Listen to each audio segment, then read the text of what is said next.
the course of the next 51 days after the ATF attack, the FBI took over.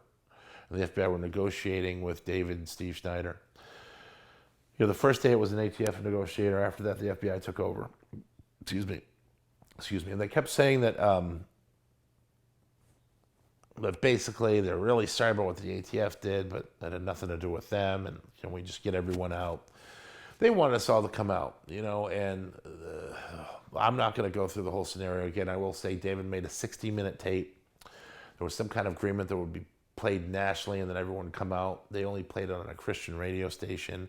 I don't know if that affected David's decision or not, but we were ready to come out. We had our bags packed, stuff like that, and then David just said, the voice said, wait, so we didn't come out, and that started the siege.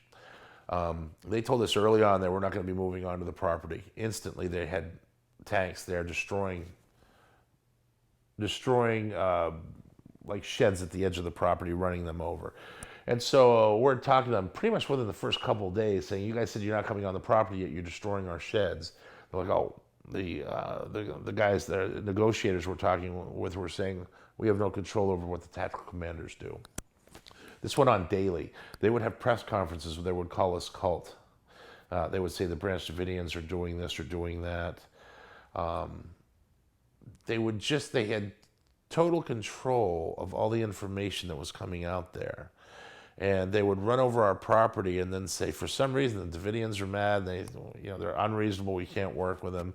David's Bible babble. They kept saying cult, and they kept talking about David's Bible babble. And I would listen to David on the phone. He would be going through the seals with the individuals and saying, this is paramount. This is what we believe, and you guys just came over, you shot a bunch of us, you killed some of us. So, the mistrust there was great. But there was one guy, I guess one of the first couple of negotiators, who was able to negotiate some of the kids to come out. Well, first they negotiated milk for the kids to come in, but all the milk had bugs in it. We knew the bugs. We saw all the bugs. We put all the bugs in a closet. We knew that anything we got from the FBI would have a bug in it. So we put all that stuff in a closet. They used the milk, obviously. Over the course of the next 51 days, they just continued to lie. There's examples of it. I'm trying to think of some specific ones. They would moon us. They would give us the finger. There was an example where I was playing cards with some of the kids, Isaiah and Joseph. We were playing cards, and the tanks were going up and down in front. And Isaiah said, wow, that's really cool. And he poked his head in the window and he's watching the tanks. And I came and I watched the tanks with him, because it's not every day you see a tank go up and down your road. And the next day in the paper, it said the Davidians are using their kids like shields and putting their kids in the windows. And it's like, you ass hats. And I love that term, and I'm going to use it for them. To say that we're using our kids as shields in the window, if a tank goes by your house, you're going to look out your window to see what it is. Any kid would do that. Who wouldn't? But they always turned it around to make it seem like it was something evil we were doing. Another example, during the siege, David one night said, let's play some music for them. The FBI, they're out there, they're doing their thing. These guys are just agents working. Let's play some music. So we took the amplifiers, we put them in the windows. We played for 45 minutes, just original stuff. Just David did his thing, I did my thing. We had Pablo on bass, and we jammed. And it was fun. Then after we were done, it was dead quiet. Like, okay, that was fun. Didn't think anything of it, went to sleep. Next day in the press conference, there's Bob Ricks, and he's like, so the Davidians feel that they're going to try to psych us out by playing music for us at night. Well, we have a little surprise for them. And after that is when they set up the sound system and started playing the loud music to us.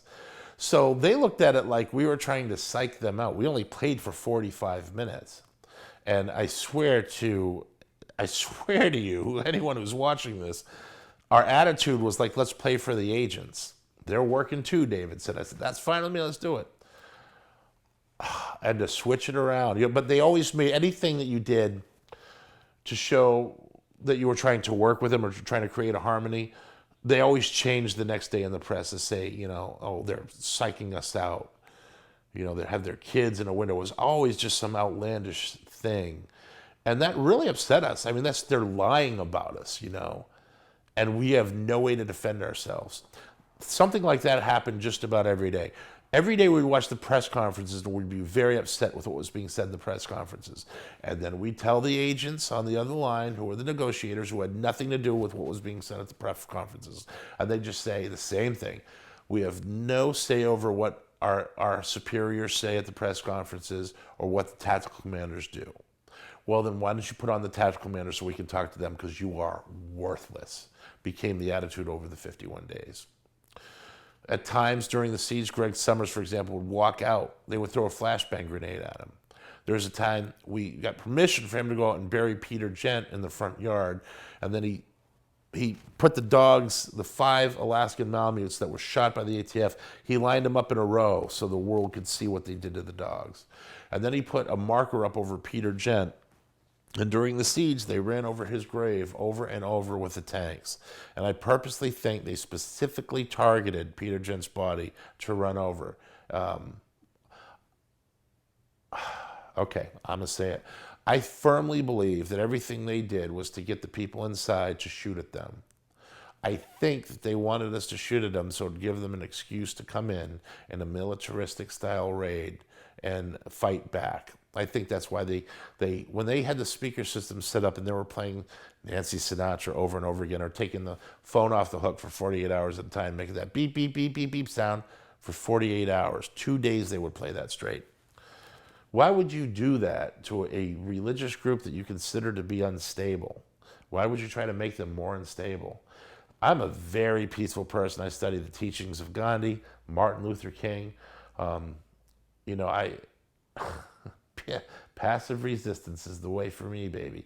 But there was periods of time where I wanted to shoot out the damn speaker systems because it was relentless. It never ended.